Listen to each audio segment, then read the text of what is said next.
Graça e paz, abençoados e abençoadas. Estamos já no final do domingo, último dia de fevereiro, e eu não podia deixar de compartilhar convosco uma palavra para a nossa reflexão.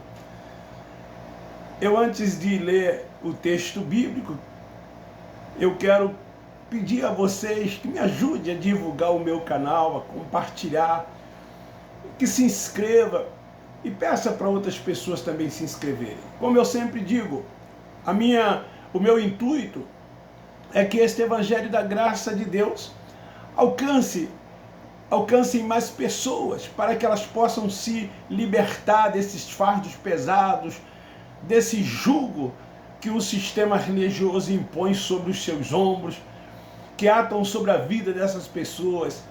E essas pessoas, mesmo sendo salvas, pois elas são eleitas, predestinadas, mas elas vivem um evangelho de submissão aos homens, um evangelho que não é o evangelho da liberdade plena em Cristo Jesus.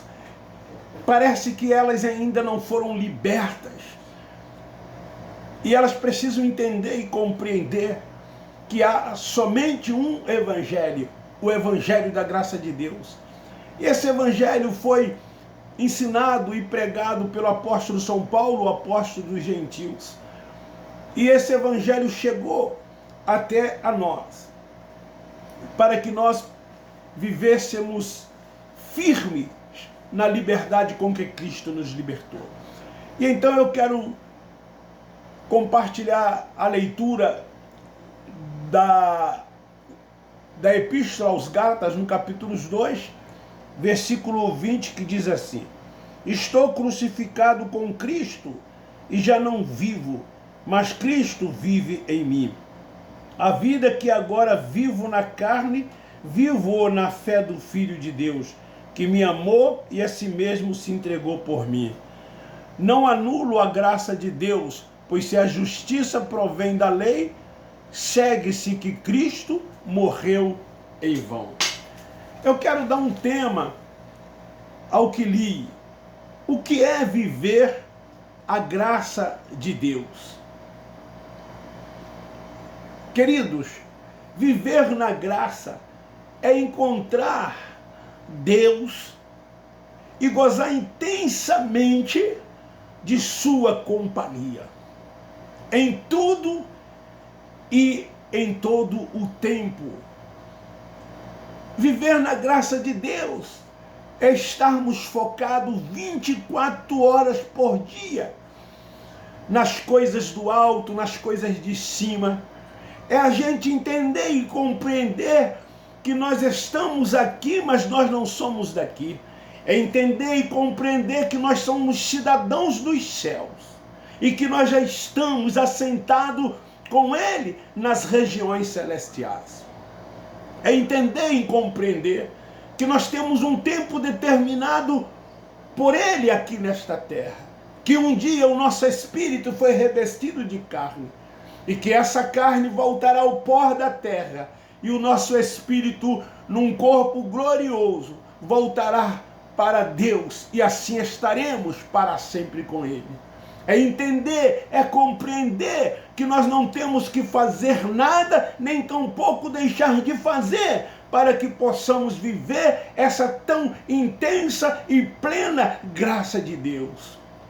Que tudo que tinha que ser feito, Ele fez. Foi o único que pôde fazer tudo isso, para que nós pudéssemos gozar desse tão maravilhoso, insondável, glorioso.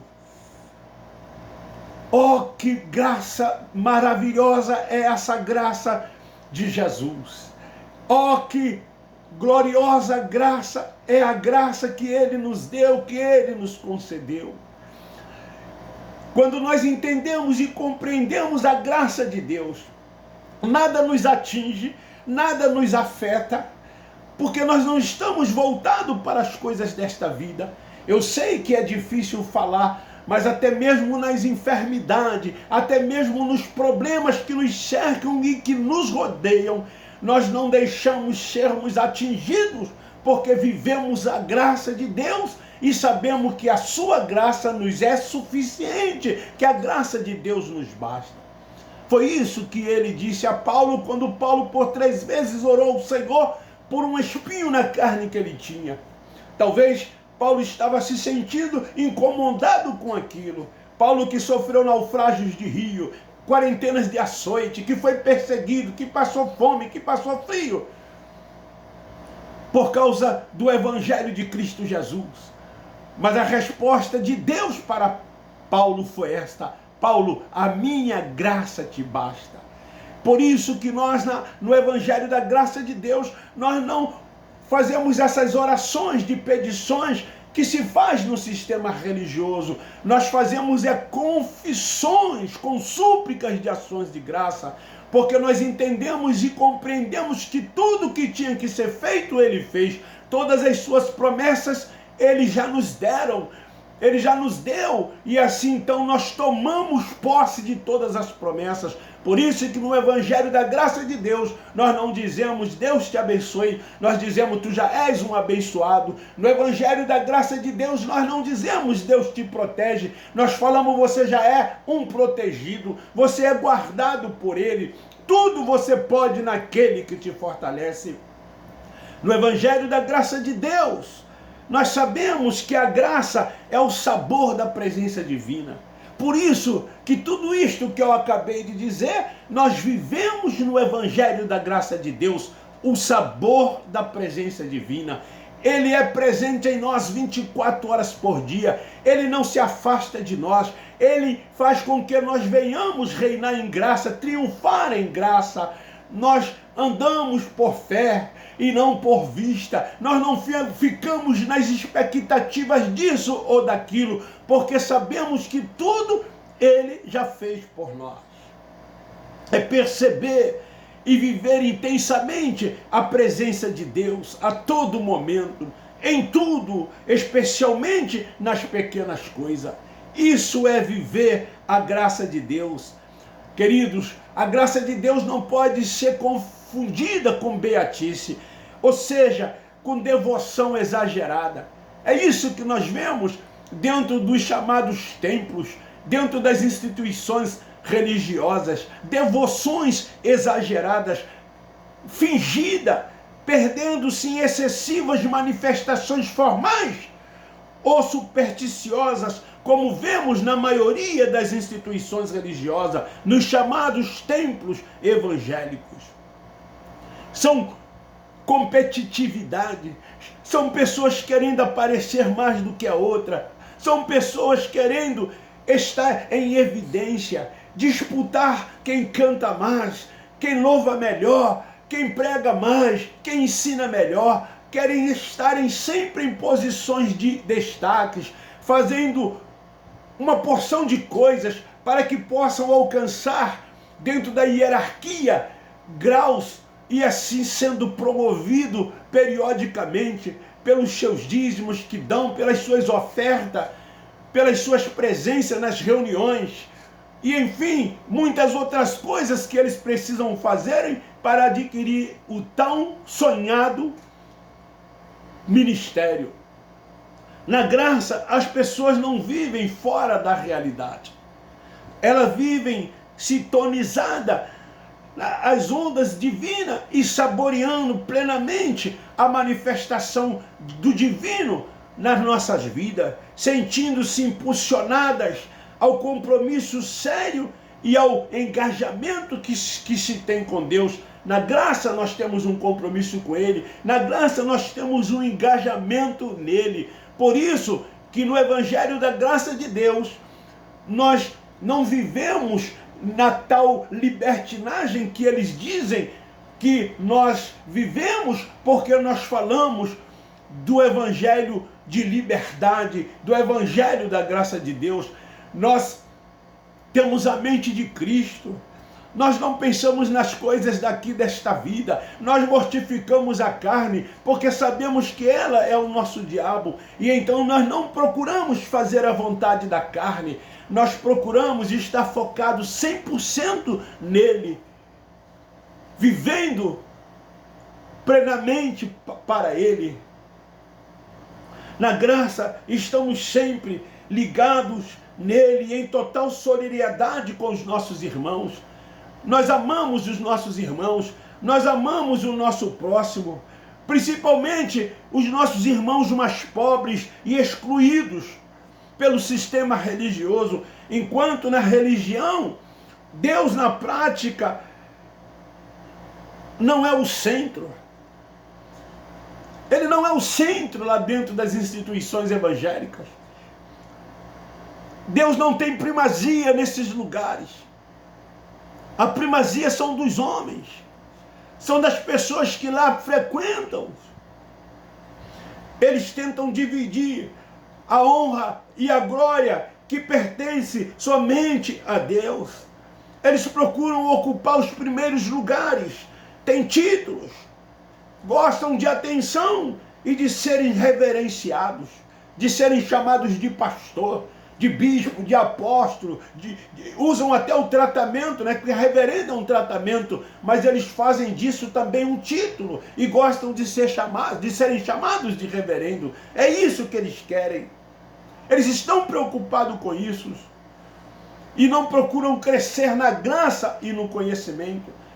Pedro, que era o apóstolo da circuncisão, ele dizia: antes crescei na graça e no conhecimento. E Paulo, o apóstolo da incircuncisão, ele transmitiu para nós que o evangelho de Cristo Jesus é um evangelho de liberdade em Cristo, de gozo em Cristo. Foi esse o evangelho que ele nos transmitiu. Foi esse o evangelho que ele recebeu diretamente do Senhor, para que nós pudéssemos viver essa graça em toda a sua plenitude. Queridos, a espiritualidade é a vida segundo o Espírito, isto é, a forma de vida que se deixa guiar pelo Espírito de Cristo. A dimensão espiritual, a dimensão da espiritualidade está na experiência de gozo e de prazer pela descoberta amorosa da presença de Deus por meio de Cristo Jesus, através do Espírito Santo no nosso espírito. E aí o Espírito Santo testifica com o nosso espírito que nós somos filhos de Deus. E então viver na graça é ser guiado por Ele. Viver na graça de Deus é ser dirigido por Ele. Como Paulo disse: eu não vivo, mas Cristo vive em mim. E o prazer é totalmente nele. Vivemos por Ele e para Ele. Entendemos e compreendemos que sem Ele nada podemos fazer. Então, no Evangelho da Graça de Deus, o nosso pastor é Ele. Paulo disse que há um só pastor, que há um só Senhor. E é por isso que nós entendemos e compreendemos o Salmo de número 23, o versículo 1, que diz assim: o Senhor é o nosso pastor e nada nos faltará. Ele nunca deixou nos faltar, Ele cuida de nós. Ele nos protege, Ele nos alimenta. Ele está focado também em nós, porque Ele é o nosso Senhor, Ele é o nosso pastor. Lá no sistema religioso, nas chamadas instituições evangélicas, lá eles têm o homem como seus pastores. E obedecem muitos a eles, se orgulham disso. Idolatram, veneram, defendem-os com veemência, porque assim lhes são ensinados e assim eles os fazem. Temem mais ao homem do que a Deus. O nosso Senhor é o soberano, Ele é único. A nossa fé provém dele. Na graça cremos em um só Deus, Pai de todos, o qual é sempre sobre todos e por todos e em todos. E essa graça nos foi dada segundo a medida do dom de Cristo. Queridos, viva e ande em graça. É isso que Ele quer de você. Você é da livre e não da escrava. Você não é da lei, você é da graça. Você não é da velha aliança, você é da nova aliança. Tudo que tinha que ser feito, Ele fez. Ele te salvou antes da fundação do mundo, porque a salvação é no Espírito. E agora você precisa ser salvo na mente, porque no Espírito você já é salvo, porque tu é um predestinado, tu é um eleito, tu é uma propriedade exclusiva dele. Mas precisa ser salvo na mente, para que possa viver a plenitude do Evangelho da graça de Deus. Então a salvação se dá na mente, para que você venha a ter toda essa liberdade. Então lá, muitos estão ainda aprisionados, cegos, algemados, e precisam serem libertos. Deixa Cristo guiar a sua vida, deixa Cristo dirigir a sua vida, viva para Ele. Na graça nós somos todos iguais, ninguém é mais do que ninguém. Nós entendemos que a igreja somos nós, e como uma unidade nesse corpo, nós somos todos iguais, somos todos irmãos. Temos sim os dons concedidos por Ele, e esses dons, cada um trabalha de forma que nós possamos ser edificados, e entendendo que esse corpo tem um cabeça, e o cabeça desse corpo chama-se Jesus Cristo, o Cristo ressurreto, o Cristo ressuscitado. É esse o Cristo que nós servimos. Queridos, fica aí esta palavra para a nossa reflexão. Fica aí essa palavra para a nossa meditação. Na graça você pode dizer: eu não vivo, Cristo vive em mim. Na graça você pode dizer: eu tenho a mente de Cristo. Sou guiado e dirigido pelo Espírito Santo. Eu ando por fé e não por vista. Eu reino e triunfo em graça. Não temos medo da morte, porque sabemos para onde nós vamos. A religião muitas das vezes traz uma intranquilidade quanto à questão de ser salvo ou não, porque é isso que eles lá dizem. Mas você é salvo. Mas lá eles te trazem incerteza, dizendo que uma hora você está salvo, outra hora não. Uma hora seu nome está escrito, outra hora seu nome é arriscado. E aí você fica inseguro. Por isso que muitos têm medo da morte, têm medo do inferno. O inferno criado por essa religião, porque a graça mostra que o inferno é a sepultura, e todos nós um dia vamos para a sepultura. A graça te mostra que o diabo é a nossa carne, e que esse ser que a religião criou, ele não existe. É por isso que nós vivemos essa liberdade, porque nós não nos preocupamos com o diabo, com Satanás, com o inferno, nem com a morte. Nós estamos preocupados somente com o único Deus soberano, que não tem nenhum adversário. Ele reina em totalidade. Ele reina com soberania. E tudo e toda a primazia é dele. Ele é o centro de tudo e de todas as coisas. A Ele a honra, a glória, o poder, o louvor e a adoração. Em graça, você dorme adorando, você acorda adorando, e mesmo dormindo no seu espírito você o adora, porque no seu espírito Ele habita. Fica aí esta palavra para a nossa reflexão. Tu és um abençoado. Abba Pai, Abba Pai, Abba Pai.